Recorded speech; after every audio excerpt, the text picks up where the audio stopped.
आज के शहीद मातनी ब्लक तृणमूल कांग्रेसের পক্ষ থেকে আজকে আমাদের মাননীয় মুখ্যমন্ত্রী মমতা বন্দ্যোপাধ্যায়ের ঘোষিত কর্মসূচি আজকে বাংলা নববর্ষের প্রথম দিন সবাইকে বাংলা নববর্ষের প্রীতি শুভেচ্ছা ভালোবাসা অভিনন্দন।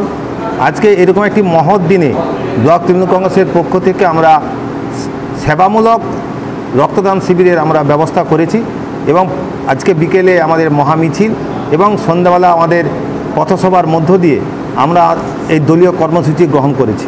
আমরা বলতে চাই আজকে এই রক্তদান শিবিরে এখানে হিন্দু মুসলিম আমাদের মায়েরা রক্ত দিয়েছে, যে বিজেপি যে সনাতনী করে তারা চিৎকার চেঁচামেচি করে যে আমরা হিন্দু হিন্দু ভাই ভাই, আমরা বলতে চাই আজকে যে সম্প্রীতির মধ্য দিয়ে এই যে রক্তের কোনো জাত হয় না, রক্তের কোনো ধর্ম হয় না, এই রক্ত যে কোনো মানুষের রক্তের মধ্যে মিশিত হবে। তাদের রোগের যেসব চিকিৎসা হয়, আমরা বলতে চাই বিজেপি যেসব ধর্ম নিয়ে যেসব উস্কানিমূলক কথাবার্তা বলছে, মানুষ সবের উপর মানব ধর্ম, এই মানব ধর্মের কাছে অন্য কোনো ধর্ম নেই।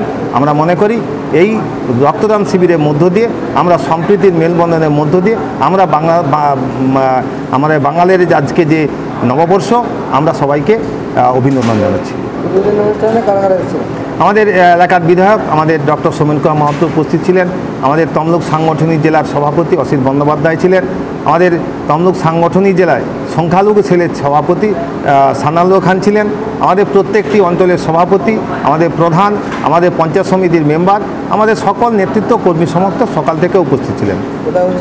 এটা আমাদের কাঁকড়া প্রাণকেন্দ্র নজরুল মঞ্চে এই রক্তদান শিবিরটা চলছে। আমাদের রক্তদান শিবির এখনও চলছে, প্রায় 40 জন রক্তদাতা রক্তদান করেছেন, এখনও চলছে। শেষ পর্যন্ত কতখানি দাঁড়ায় সেটা আমরা দেখি। এটা ব্লকের প্রোগ্রাম, শহীদ মাতঙ্গী ব্লক তৃণমূল কংগ্রেসের প্রোগ্রাম।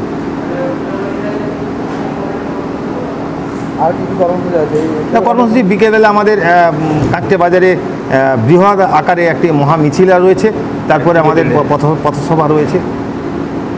আমি রাজেশ হাজরা, সভাপতি, শহীদ মাতঙ্গী ব্লক তৃণমূল কংগ্রেস।